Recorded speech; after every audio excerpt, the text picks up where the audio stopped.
Welcome, Veritas family. Thank you so much for joining us here at Give and Take. I'm Sherry Davis in the Office of Community Engagement. I am here today promoting a course that Dr. David McCrum teaches for us. Hi, David. Hi, thank you, Sherry, for letting me be part of this. Yeah, we're excited to have you. We're just promoting some courses that are coming up, and so we would love to just dive in. So, David, tell us the name and the number of your course and a little bit about it.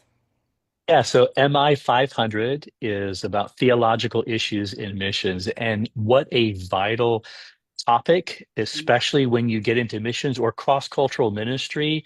Theological issues that you may not have faced in an American or traditional context suddenly arise, and they actually capture your attention. And if you aren't prepared, it can really throw you for a loop. So it's really great that Veritas offers such a course to help our ministry leaders around the world and in an American cross-cultural environment. Yeah, I can imagine going to a foreign field, not being familiar with their theological discrepancies or things that they're battling, and then it might be impactful to your ministry negatively because you haven't been apprised of it or read through it or even knew it existed. So I think it's great to be able to dive into a course that systematically takes you through some of those things.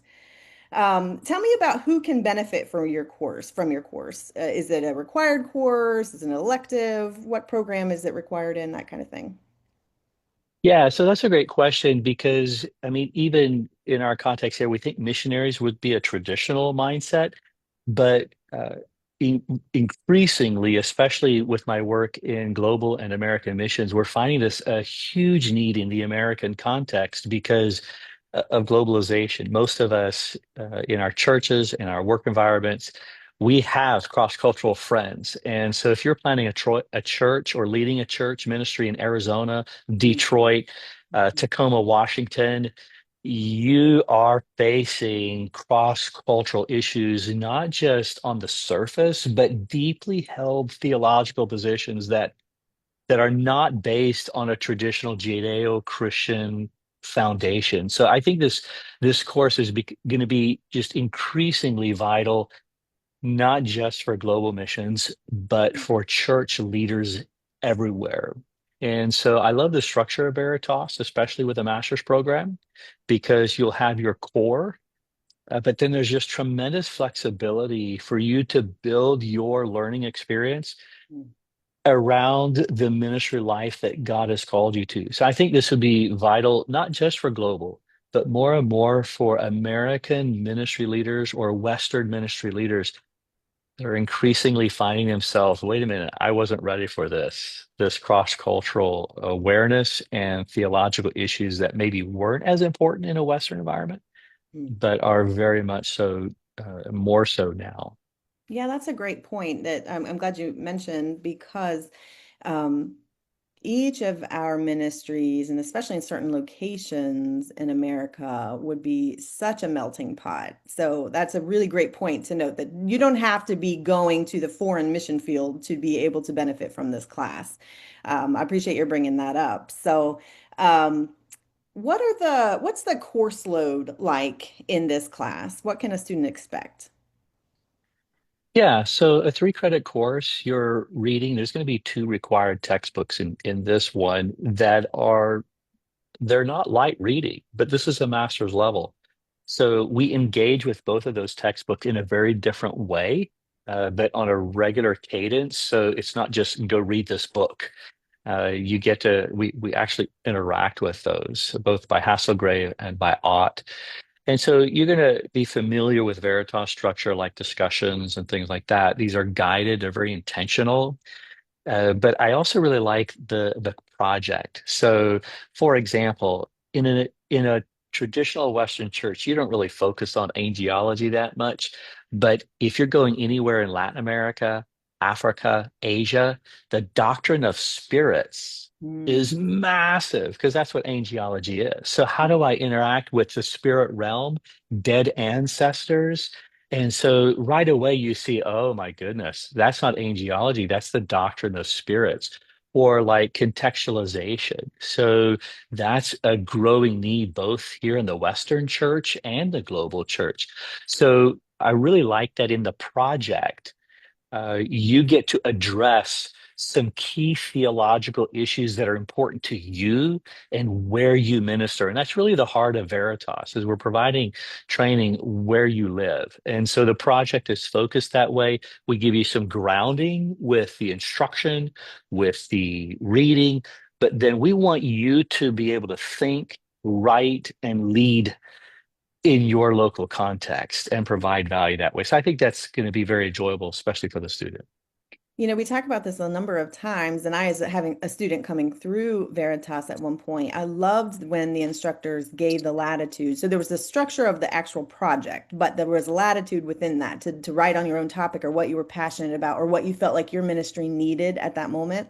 And it really did give you the opportunity to speak into your local church in a way that meant something at this moment. Not something you'd implement 10 years down the road or a what if scenario. It's like you take that project and you take it on to your board on Sunday and you're like, look, I think we can Right. really implement this. And so I appreciate the instructors that give the latitude and allow you to follow your own passions within that course. Yeah. And I don't want to, bait and switch here. There is an exam. So Sure. some courses don't. But even in that setting, like one of the tests is major terms. And, at a master's level, you have to be conversant in the language. But it's not a bait and switch scenario. It's like, here's the top 50 terms on global ministry and missiology and theology. Like, you need to be conversant. So here they are, learn those. But that's not the force of the class. The force of the class is a learning experience and engagement in thought, but also in application so that you can identify, you can explain, you can evaluate. And then ultimately, we want you to develop. We want you to produce content that you're using and that can help the church move forward on these key topics. Yeah, that's super helpful. And I think my next couple of questions are because we can feel your passion already for this topic. The next couple of questions are somewhat related, interrelated. Um, I want to know what you love teaching about this class, and then follow up with what brought you to teaching to begin with. Like it was there a person that inspired you, a thought, a movement, something like that. So the first question is, what do you love about teaching this particular class? And then what drove you to teach at large?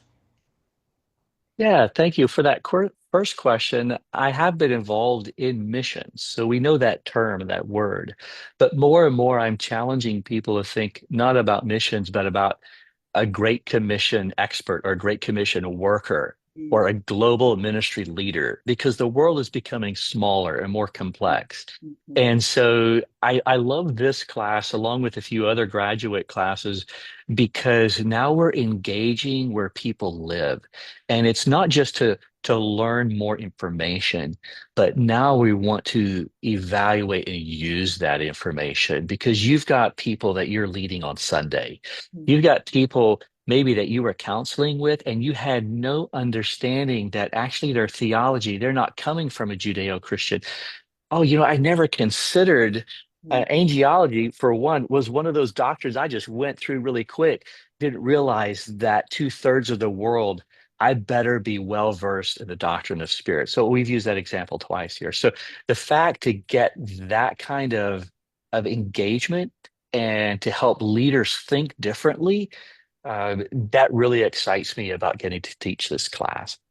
To your second question, what brought me to teaching and this platform? One, I was a Veritas student from 2013 to 2016, finished a second master's degree with Veritas and fell in love with the platform and your passion and values. But then at a more intrinsic level, my granddad was a cross-cultural church planter. He planted a church in Hawaii and then Southeast Missouri.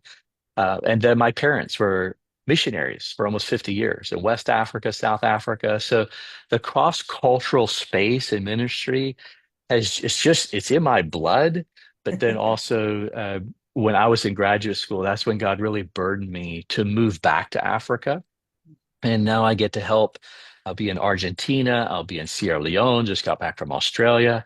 And I just love the opportunity to work with global ministry leaders around the world that we can come together and try to not just train leaders, but also then to build Christ Church anywhere, everywhere for healthy churches. Well, I love that you have grown up as a cross-cultural kid, a missionary kid, and it was so impactful on your life and so impressive that the Lord called you also to that. And now Veritas gets to benefit from your connections cross-culturally as you're an instructor here with us. So thank you so much for being on today. And I would encourage those of you who are watching this and you're thinking, man, I don't know if I need a missions class in my program. You need a class in your program because this cross-cultural idea, like we just talked about, it is so foundational to each of our ministries, even now in the States. It's a Mm. melting pot. You have different people from different backgrounds all over the place, and it would give you an opportunity to speak into them in a way that means something to them. If you're just watching this and you're thinking, oh man, I don't know if I can get back into classes, that's a little scary. Be sure, just know that we are waiting for you on the other side. We will hold your hand and we will help you through the process. We're excited to have you. If that's something that the Lord is tugging at your heart a little bit about, just take the leap. Take the leap of faith. We'll be here for you. Um, David, thank you so much for joining us today and sharing your heart for this class and for ministry and for people. I appreciate your taking the time to join us on Give and Take. Thank you so much, Sherry, and look forward to seeing more of you guys in our class. Very good. All right. So go ahead and message us if you have any questions. We'll get you connected with how to register for classes. Fall class term starts August the 18th. We'll be starting our live give and takes back up on August the 18th at noon. So set your alarms, set your reminders, join us, grab your cup of coffee, and join us for August the 18th when our live give and takes start back up. We will be ready for you when you're sending us questions and messages. We will be here ready to walk you through that process. We look forward to seeing you next time. Thanks so much. Bye bye.